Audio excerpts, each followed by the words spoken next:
আবৃত্তি বেণীমাধব। বেণীমাধব, বেণীমাধব, তোমার বাড়ি যাব। বেণীমাধব, তুমি কি আর আমার কথা ভাবো? বেণীমাধব, মোহনবাসী তমাল তরুমূলে বাজিয়েছিলে আমি তখন মালতী স্কুলে।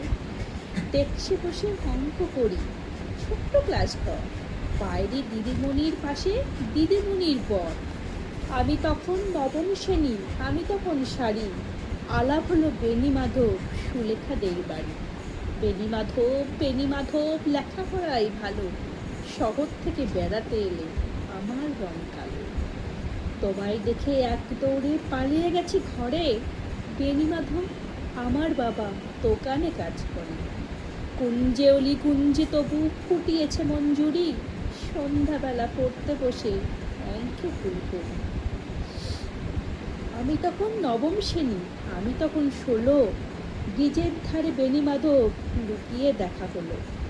বেণীমাধব, বেণীমাধব, এতদিনের পরে সত্যি বলো, সেসব কথা এখনো মনে পড়ে? সেসব কথা বলেছো তুমি তোমার প্রেমিকাকে? আমি কেবল একদিন তোমার পাশে তাকে দেখেছিলেন আলোর নিচে অপূর্ব সে আলো। স্বীকার করি দুজনকেই মানিয়েছে ভালো।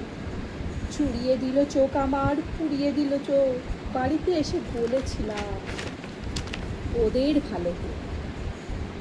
রাত্রি এখন ঘুমাতে যায় একতলার ঘরে, মেঝের ওপর বিছানা পাতা, জ্যোৎস্না এসে পড়ে। আমার পরে যে বলছিল চোরাপথের বাঁকে, মিলিয়ে গেছে জানি না আজ কার সঙ্গে থাকে। আজ জুটেছে কাল কি হবে, কালের ঘরে শুনি আমি এখন এ পাড়ার সেলাই দিদিমণি।